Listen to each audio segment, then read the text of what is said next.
Terima kasih Tuhan, sungguh kami percaya apapun yang terjadi atas hidup kami, Engkau Tuhan yang tidak pernah meninggalkan kami. Engkau Tuhan yang setia menyertai kami. Engkau Tuhan yang melindungi kami.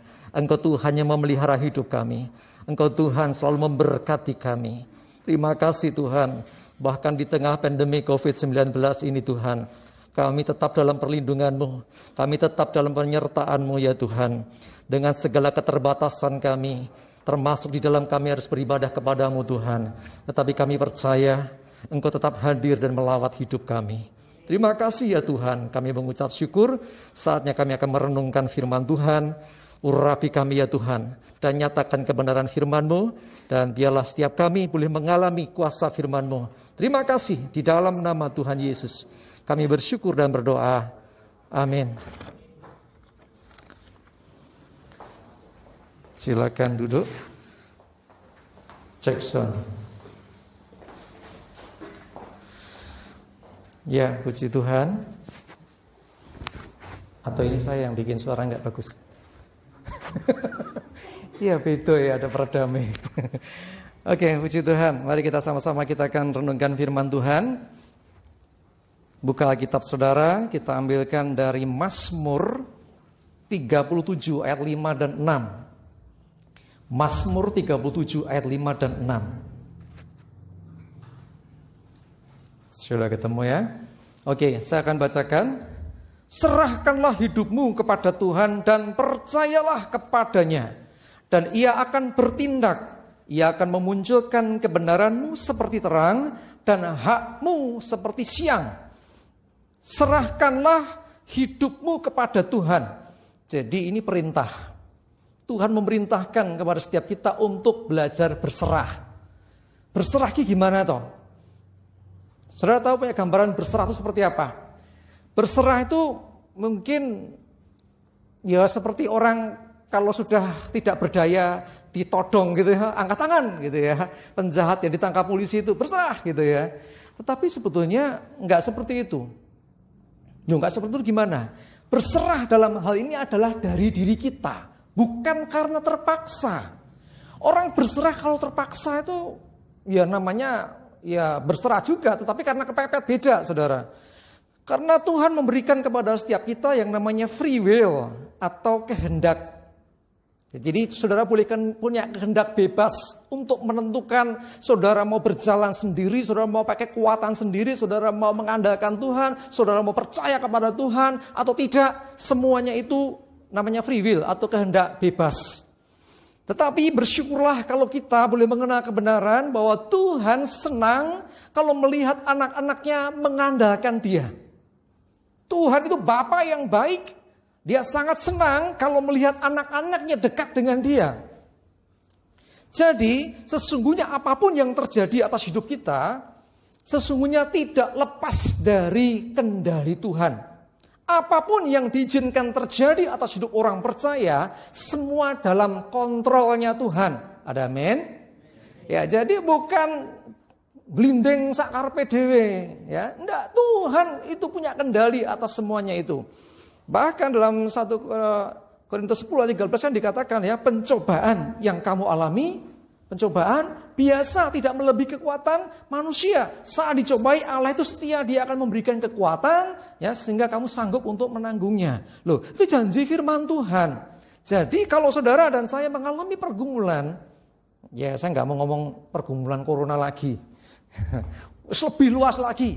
Ya bisa masalah perekonomian, bisa masalah ya hubungan dengan rekan kerja, hubungan dengan pimpinan, hubungan dengan suami atau istri, dengan anak-anak, bisa juga dengan orang lain, atau apa sajalah pergumulan yang saudara hadapi. Percayalah bahwa semua dalam kendali Tuhan. Jadi ketika menghadapi semua masalah-masalah itu, apalagi kalau masalah itu datangnya bertubi-tubi, ya, atau masalah itu datangnya bersamaan, itu disebut badai kehidupan. Kalau datangnya satu-satu mending sih. Kadang-kadang masalah tuh kon ngantri angel. Sik toh tak ngerampung kayak iki sik, ndak mau.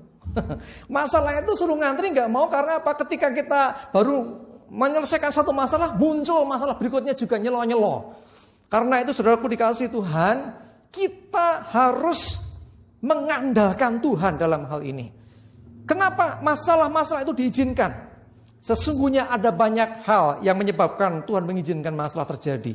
Yang pertama, memang itu bagian dari proses untuk pengujian iman. Kemarin minggu saya sampaikan, orang mendengarkan firman Tuhan dan melakukan, dengan orang yang mendengarkan tapi tidak melakukan. Bedanya apa? Ya, semua sama-sama akhirnya diuji. Ya kan? Tetapi mereka yang mendengarkan dan melakukan tetap berdiri karena dia seperti orang bangun rumah di atas batu. Sementara yang mendengarkan saja tidak melakukannya, membangun rumah di atas pasir. Nah, karena itulah ujian. Nah, kalau yang namanya ujian itu seperti saudara kalau sekolah itu nanti kalau saudara lulus itu akan dibawa Tuhan naik ke next level. Saudara yang suka main game, waduh, ya misalkan apalah ya, tembak-tembakan atau apa, saya udah nggak pernah saudara. Dulu sering sih ya, sukanya yang motor balap gitu ya, kayak MotoGP gitu. Ya, nanti kalau sudah lolos akan naik ke level berikutnya, begitu seterusnya. Dalam kehidupan iman kita pun demikian. Saudara yang sungguh-sungguh mengikuti firman Tuhan dan melakukan dalam hidup, saudara dianggap lulus sama Tuhan, saudara akan dibawa ke next level, level yang lebih tinggi. Pertanyaannya, kalau dibawa ke level lebih tinggi, kira-kira tantangannya lebih besar atau kecil? Besar. Lebih suka tantangan yang kecil atau yang besar? Tenang nih, pilih masalah cilik apa masalah gede? Loh, saudara, kuncinya pegang yang pertama saya sampaikan tadi. Semua yang diizinkan terjadi atas hidup kita dalam kontrol Tuhan, dalam kendali Tuhan. Pasti itu tidak melebihi kekuatan kita. Kita pasti dimampukan. Nah, tetapi ketika kita diizinkan masalah kita, ya sebetulnya setiap masalah nggak ada yang besar kecil, sama aja sebetulnya. Anak SD ngerjain matematika 2 tambah 3 aja ngitungnya susah banget. Apalagi nek 6 tambah 6 nyilih driji, pinjem jarinya. Jariku kurang. Hitung-hitungan 6 tambah 6 ra cukup. Ya, itu berat sekali bagi mereka mungkin awalnya, tapi setelah bisa melewati, naik yang lebih tinggi lagi. Nanti akan dapat soal yang lebih sulit lagi. Ketika mendapat soal yang lebih sulit, ya saudara, wah angel, tapi begitu bisa mengerjakan, saudara akan dibawa ke soal yang lebihnya lagi, selebihnya lagi, begitu seterusnya. Itu yang dimaui Tuhan. Kenapa saudara dan saya diizinkan punya masalah, pergumulan? Sesungguhnya bukan untuk menjatuhkan kita, bukan untuk membuat kita gagal. Tuhan gak senang melihat anak-anaknya gagal. Tuhan senang melihat anak-anaknya itu percaya dan bergantung kepada Tuhan. Amin. Kenapa dia disebut Bapak? Supaya saya dan saudara itu mengenal, memiliki hubungan dengan Tuhan itu seperti saudara dengan orang tua saudara masing-masing. Jadi dekat, tidak sungkan. Dan Bapa itu juga mengasihinya seperti itu. Bapa di surga itu mengasihinya seperti Bapa dunia, gambaran kita. Walaupun sebetulnya lebih. Ya, lebih dari Bapa di dunia, lagunya gitu ya. Lebih daripada Bapa dunia. Saudara, dengan Bapa dunia aja kita sudah dikasih sedemikian rupa. Bapa di surga lebih lagi. Ya, karena itu apa? Serahkanlah hidupmu kepada Tuhan dan percayalah kepadanya. Pertanyaannya, ada seberapa banyak di antara kita yang bisa berserah penuh kepada Tuhan? Ada banyak orang ketika dia menghadapi masalah, berserah saja susah. Mungkin ada juga kita pernah mengalami. Kenapa susah? Karena apa? Ketika kita menyerahkan masalah itu kepada Tuhan, ada satu bisikan dalam hati, ngogek, ya nek tambah beres, nek tambah berat, nek tambah sulit. Waduh, makanya dia pegang terus masalahnya. Tuhan berkata, serahkan khawatirmu, lepaskan masalahmu. Tetapi dia pegang terus. Sebetulnya tanpa disadari kita sedang sombong seperti itu. Kita merasa lebih dari Tuhan. Tanpa disadari loh ya. Nah ditanyain, enggak, Tuhan lebih besar. Kenapa kamu enggak mau lepaskan? Padahal Tuhan menawarkan. Marilah kepadaku semua yang letih, lesu dan berbeban berat. Ya, Matius 11 ya, 26 itu ya. Berapa ya? Aku akan beri kelegaan kepadamu loh. Tuhan menawarkan itu. Tuhan memberikan jawaban sebetulnya. Tinggal kita mau dekat enggak. Masalah diizinkan, tujuannya saudara dekat dengan Tuhan.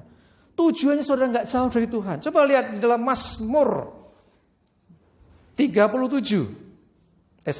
Mazmur 55, maaf. Ayat yang ke-23. Kalau di HP saudara mungkin 22. Yang pakai Alkitab biasa 23. Mazmur 55, saya bacakan. Serahkanlah kuatirmu kepada Tuhan, maka Ia akan memelihara engkau. Tidak untuk lamanya dibiarkannya orang benar itu goyah. Serahkan. Loh, Tuhan sampai nyuruh loh. Ya. Sulno lendo. Saudara punya beban berat, Tuhan dah pegang, bantuin. Colo. Jangan tuh nanti kalau jatuh gimana? Tuh piye tuh, Kisah pendaki pernah saya ceritakan, masih ingat? Seorang pendaki gunung dengan rombongan, dia terpleset jatuh ke jurang. Malam itu, naik gunung malam-malam pleset. Ya, ini ada yang hobi naik gunung, Mas Danau ada ini. Kepleset, wah dia mencoba meraih apa yang bisa dia raih. Dapat pedot lagi, sampai pada akhirnya dia dapat akar besar, dia pegang, wah terus Tuhan, apa yang terjadi?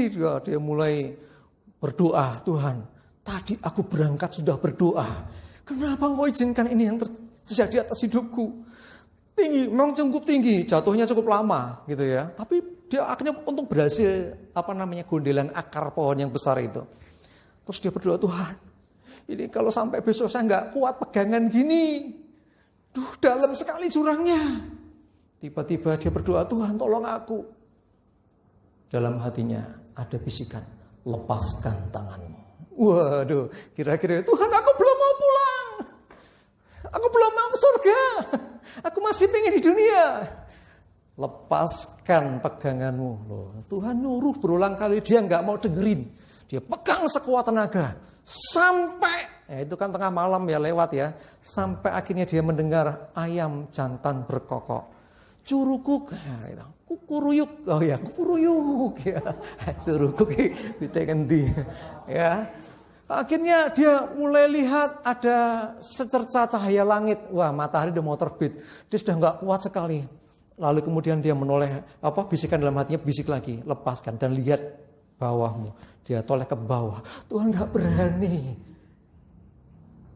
Nggak berani Tuhan, dalam sekali. Karena dia lihat di bawahnya, aduh dalam sekali saudara. Tetapi semakin cahaya matahari itu membuat terang. Kemudian suara itu kuat lagi berkata, lepaskan. Tiba-tiba bukan lagi dalam hati, telinganya dengar, lepaskan tanganmu. Tiba-tiba temennya, lepaskan. Ladala ternyata ada sampai, tidak ada 1 meter di bawahnya. Itu air. Basah, jadi bayangan langit kelihatan masih dipegang terus. Ini salah sopo coba. Tuhan tahu kalau dia lepaskan nggak mungkin mati. Ukurannya 1 meter, 1,5 meteran, bluk kaki diturunkan aja selesai kok. Gara-gara nggak nurut, sepanjang malam berjam-jam dia pegangan akar itu. Rugi sopo. Selamat nggak? Selamat. Rugi nggak? Rugi no, pesosongi. Tangannya merdeka, gondelan oyot, ya akar pohon.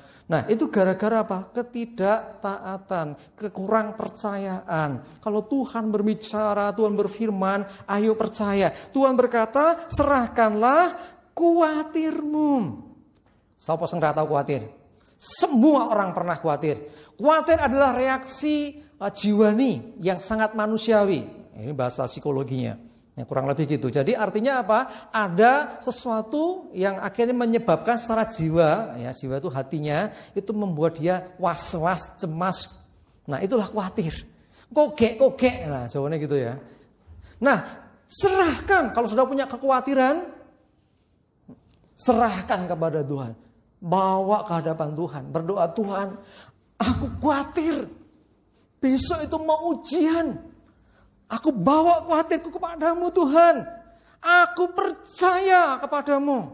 Engkau yang menolong hidupku. Ya, saudara, kalau saudara menyerahkan itu jangan digondeli lagi. Wes diserahkan, cek tetap khawatir. Ya, itu namanya wes diculke, cek diganduli. Saudaraku dikasih Tuhan. Tuhan itu senang menolong anak-anaknya. Ya, jadi tujuan diizinkannya masalah itu bukan sekali lagi untuk menghancurkan, tetapi untuk menguji iman salah satunya. Ya, jadi kenapa diizinkan? Untuk menguji iman. Yang kedua, kenapa diizinkan masalah itu ada atau terjadi? Karena kita yang buat salah atau bikin celah. Udan-udan, ngerti deres, ratau udan, panasnya udan, hujan yang lapangan bal-balan ya perlu.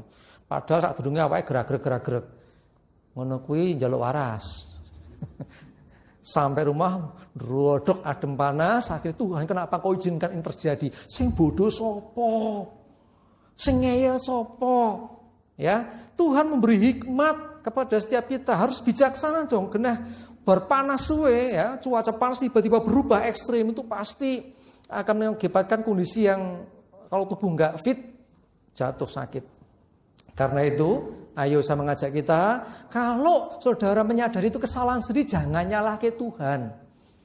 Mulai minta ampun, Tuhan ampuni Tuhan, aku enggak taat. Semalam aku jane wis ora penak awakku. Tapi aku terpaksa begadang. Begadang kok terpaksa, ya. Enggak boleh, kalau enggak ada gunanya jangan begadang. Kata itu, begadang jangan begadang gitu kan. Ya, tapi kalau nekat, sakit, jangan kita menyalahkan Tuhan. Kenapa begini Tuhan? Introspeksi diri. Ya Tuhan, aku menyadari aku salah, aku mohon ampun, aku mohon pemulihan. Itu harusnya. Ya, oke. Itu yang kedua. Jadi ada celah dalam diri kita, ada kesalahan kita, ada salah perilaku kita, sehingga kita harus mengalami yang namanya masalah atau mungkin badai hidup. Nah, yang pertama tadi karena memang Tuhan sedang menguji kita untuk kita dibawa ke next level. Yang kedua karena kesalahan kita. Yang ketiga karena maunya si jahat. Iblis mau menghancurkan kita. Itu pun tetap seizin Tuhan. Kalau Tuhan tidak mengizinkan tidak terjadi. Salah satu contohnya Ayub. Ayub ini orang yang saleh hidupnya di mata Tuhan. Dia melakukan apa yang baik di mata Tuhan. Tetapi kenapa dia mengalami masalah yang begitu besar? Besar loh. Bayangkan. Tidak usah Ayub. Ayub itu punya banyak hal. Wong ngarani sugih mblegedu. Hartanya luar biasa sekali. Sugih nganggo mblegedu loh. Ya, tapi habis semua hartanya. Anak-anaknya mati semua. Jangan terjadi atas hidup kita. Tapi bayangke saja. Saudara di posisinya Ayub kira-kira jek kuat pora. Abot loh itu. Itu sangat berat. Makanya saya pernah ceritakan salah satu pasien saya di Rumah Sakit Jiwa Surakarta waktu itu, klien saya. Kenapa masuk sini? Wah, masalahku berat dibanding Ayub. Itu dia, Ayub itu siapa? Aduh, nggak ngerti lagi. Tapi aku ngomongnya dibanding Ayub, Ayub itu siapa Mas? Aduh, susah dengan ini. Ya, baca Alkitab. Ayub ini orang yang luar biasa taat, tapi diizinkan mengalami masalah. Bukan karena dia buka celah. Bukan karena maksud Tuhan pengen gitu, enggak. Tetapi ada maksudnya si jahat.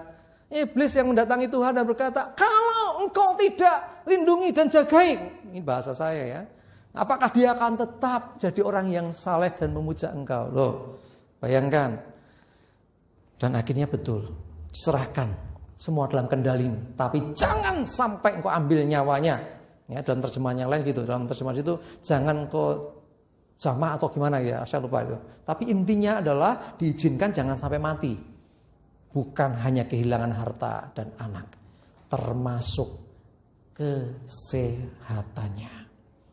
Loro, tubuhnya nggak tahu beriken atau apa gitu.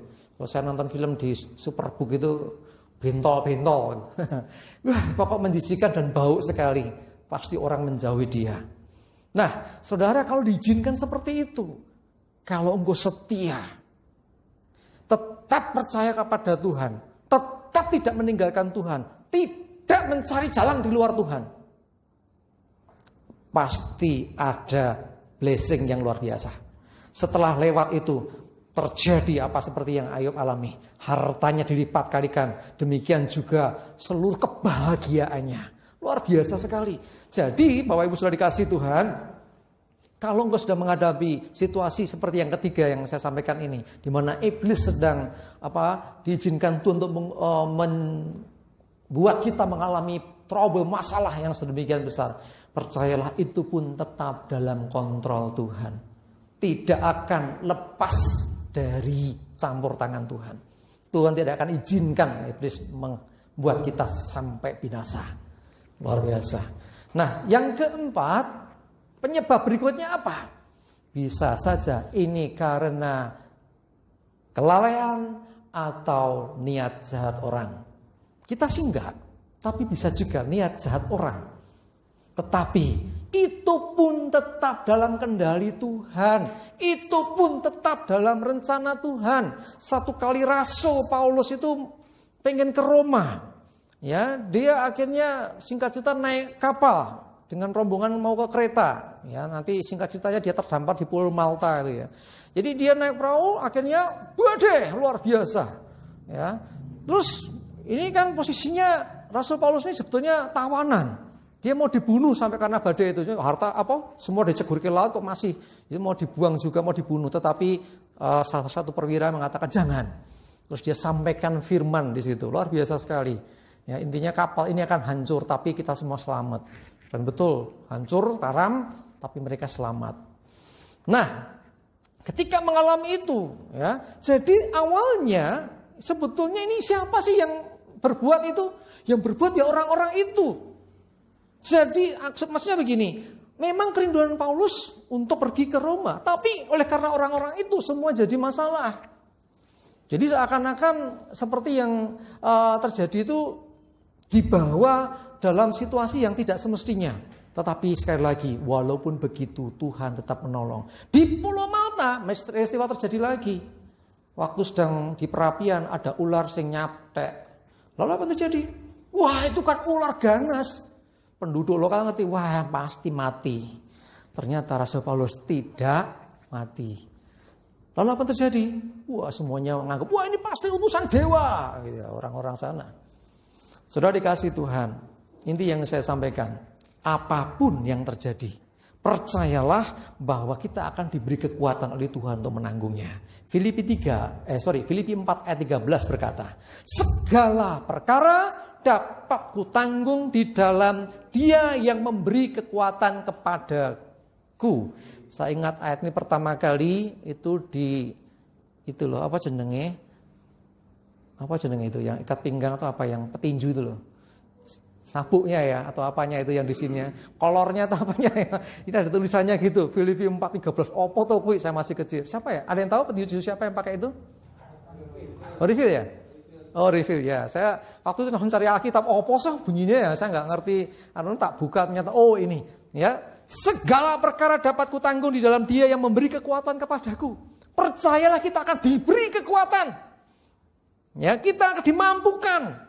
Yang jadi pertanyaan sekarang gini, bagaimana sikap kita ketika menghadapi masalah yang berat itu? Yesaya 30 ayat 15. Kadang-kadang kita nggak ngerti, ini salah kita atau bukan, atau salah orang lain, atau iblis yang sedang menguji, atau apapun itu. Tetapi coba lakukan seperti yang dalam Yesaya 30 ayat 15 ini.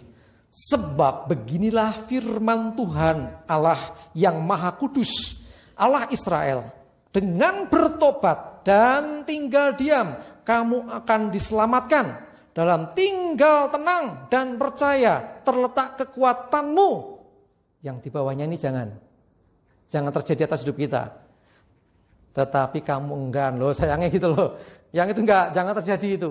Ya, jadi dengan bertobat, yang pertama adalah bertobat. Siapa tahu memang kita buat salah di hadapan Tuhan. Siapa tahu memang celah yang kita buat. Siapa tahu pelanggaran yang kita buat. Bertobat, Tuhan ampuni aku. Sekiranya aku berbuat dosa dan pelanggaran di hadapan-Mu. Ya, berikutnya apa? Tinggal diam. Berdiam diri. Dengarkan Tuhan. Ya, diam diri ini bukan berarti menenggara ngopo-ngopo. Bukan. Berdiam di hadapan Tuhan. Mendengarkan Tuhan. Nah, dikatakan kamu akan diselamatkan. Jadi ketika engkau gak pakai kekuatanmu sendiri, berdiam diri artinya engkau tidak mengandalkan kekuatanmu, upayamu sendiri, tetapi engkau mau mendengarkan Tuhan. Dan Tuhan akan menyelamatkan. Dalam tinggal tenang, tidak khawatir, tidak cemas, tenang, dan percaya, tetap percaya kepada Tuhan, terletak kekuatanmu. Justru bukan karena kita sengoyo, tetapi saat kita bertobat, duduk diam tenang di hadapan Tuhan, disitulah letak kekuatanmu. Artinya Tuhan memberikan kekuatan kepada kita. Nah, di dalam menyelesaikan masalah, seringkali kita sih kadang-kadang sudah terpola. Ya, ada Alkitab mengatakan bahwa Tuhan yang berperang ganti kita, kamu akan diam saja. Betul, itu tidak salah. Tetapi Tuhan punya cara dan jangan pernah membatasi caranya Tuhan. Cara Tuhan yang pertama yaitu Tuhan yang berperang ganti kita. Ya, kamu diam saja, Tuhan yang menolong. Contoh, waktu kota Samaria dikepung, apa yang bisa dilakukan oleh bangsa Israel waktu itu di kota Samaria? Nggak iso apa-apa, dikepung kok. Lalu tentara musuh yang mengepung mereka diporak-porandakan. Siapa yang melakukan? Tuhan. Dikirimnya malaikat Tuhan untuk bikin suasana seakan-akan ada pasukan banyak yang menyerbu. Saya yakin itu malaikat Tuhan yang bikin suara gaduh. Ya sehingga mereka takut, wah ini mesti, ya ini dari dalam rajanya ini mesti minta bantuan dari raja-raja, tentara-tentara kerajaan lain. Wah kita binasanya, ayo lari, semua lari. Jadi orang di Samaria ngapain? Enggak berperang, diam saja di dalam sampai waktunya mereka bisa keluar dan menjarah di perkemahan musuh. Luar biasa. Jadi itu Tuhan yang berperang. Ada kalanya saudara pas sakit gak ngapa-ngapain, sudah gak iso apa-apa, cuma berdoa, Tuhan aku percaya Engkau sembuhkan. Tiba-tiba besok sembuh. Mujizat Tuhan terjadi. Tuhan yang berperang ganti kita. Tapi, ada tetapi saudara, tidak selalu begitu. Tidak selalu bahwa Tuhan itu nanti akan otomatis melakukan seperti itu. Tuhan bisa pakai cara yang lain. Tuhan bisa kasih perintah orang. Contoh Saulus, pada waktu itu dia mengalami buta. Ya kan? Diutus, ya, disuruh pergi. Ya, nanti di sana kamu akan berjumpa begini. Dan betul, didoakan. Terjadilah kemudian dia dibuka matanya. Tuhan tidak selalu Tuhan sendiri yang sering nyentuh, tidak. Tuhan bisa pakai orang. Amin. Ya, saudara kadang-kadang digerakkan, waduh, aku udah sakit gini kok aku tiba-tiba dalam gerakan hatiku aku pengen didoakan. Saudara, siapa yang akan mendoakan? Kalau digerak aku didoakan, si A itu misalnya, Pak Dodo misalnya. Kok aku pengen didoain Pak Dodo ya? Ya sudah, mungkin Pak Dodo sudah mau dipakai Tuhan untuk menyembuhkan saudara yang sakit. Loh bisa saja loh.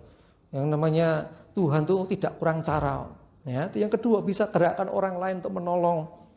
Contoh Elia di Sungai Kerit. Siapa yang menolong? Janda yang miskin lagi. Kondisinya ngenes juga. Bekalnya mau habis. Sekali makan habis itu kami akan mati. Ya, dia dan anaknya akan mati karena nggak apa-apa, punya apa-apa lagi. Tuhan pakai ya untuk memelihara abdi Tuhan dan juga terjadi mujizat di sana. Nah, ketiga, cara Tuhan bisa juga berupa perintah. Kamu lakukan. Contoh, Naaman, masih ingat kisahnya? Dia mau ketemu Nabi Tuhan, Nabi Elisa. Sampai di situ Elisa nggak mau nemui. Bayangkan nih seorang panglima nih, posisinya tinggi nih.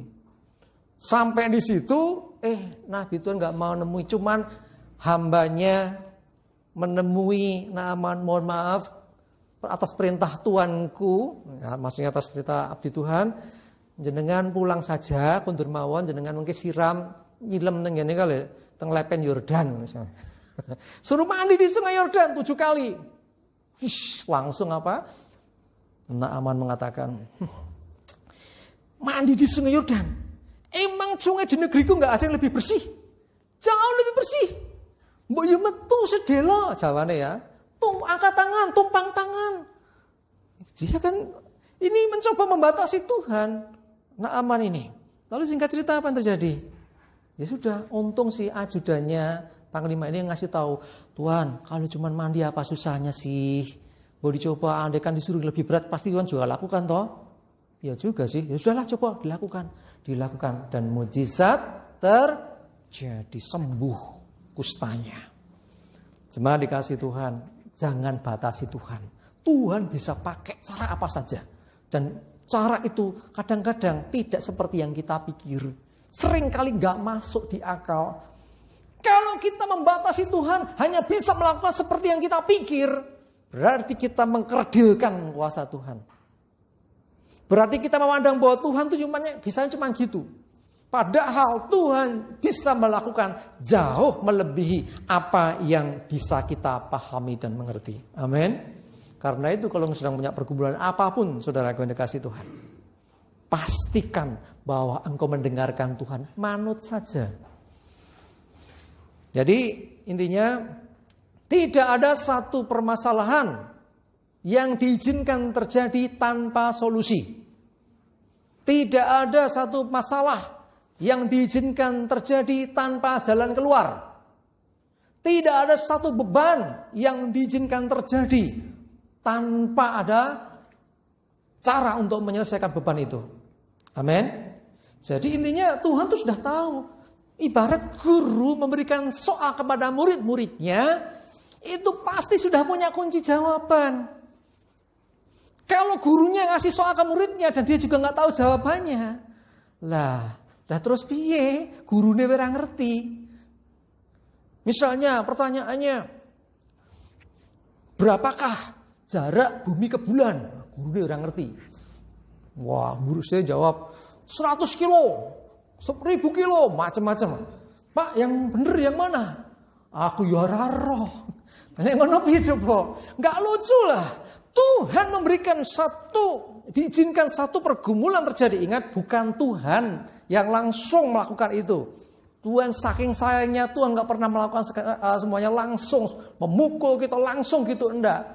Tetapi seringkali Tuhan izinkan melalui sesuatu. Melalui kejadian. Melalui bahkan iblis pun kadang-kadang juga diizinkan. Jadi bukan Tuhan langsung sendiri yang melakukannya. Tuhan tidak pernah mencobai dan tidak pernah dicobai oleh siapapun. Mungkin ada yang berpikir, kemarin saya sampaikan di renungan pagi itu tentang Tuhan yang memukul, Tuhan juga yang tangannya menyembuhkan. Bukan Tuhan langsung mukul gitu. Enggak. Yaitu pemahamannya supaya kita ngerti bahwa Tuhan tidak, wong Jawa ini ora tega. Saking begitu besarnya kasihnya. Tetapi diizinkan ya, pukulan Tuhan itu melalui mungkin saudara baru mengalami kesialan, sedang mengalami sakit, mengalami dan macam-macam. Ya itu bisa saja terjadi. Tetapi bukan Tuhan langsung plok salahmu dhewe, enggak. Seringkali bahkan Tuhan tuh bahkan malaikat saja yang disuruh. Nah, karena Tuhan begitu sayang dan mengasihi kita. Amin. Ya, jadi poin yang ingin saya sampaikan di tema berdiri teguh di tengah badai. Badai apapun, permasalahan apapun, pergumulan apapun, sebesar, seberat apapun, percayalah Tuhan punya jawabannya. Tuhan solusinya. Kalau Pak Adi Sutanto katakan, Yesus berkata, akulah jalan dan kebenaran dan hidup. Jadi kalau kamu punya masalah, ketemu Yesus, kamu ketemu jalan. Jadi mesti ada jalan keluarnya. Jadi tidak ada istilahnya sesuatu yang diizinkan Tuhan terjadi itu tanpa solusi. Pitik endoknya itu dingremi sampai jadi kutuk di dalamnya. Seakan-akan kutuknya mungkin mikir, iki ndirane pintune, bayangkan loh. Kok diizinkan ya orang duwe pintu metune kok piye? Tetep ini dalane. Prak pecah bisa keluar. Artinya apa? Apapun yang kelihatannya terbungkus seakan-akan tidak ada solusi. Saya mau beritahu saudara, Tuhan sumber jawaban. Dialah solusi bagi setiap permasalahan hidup kita. Amin.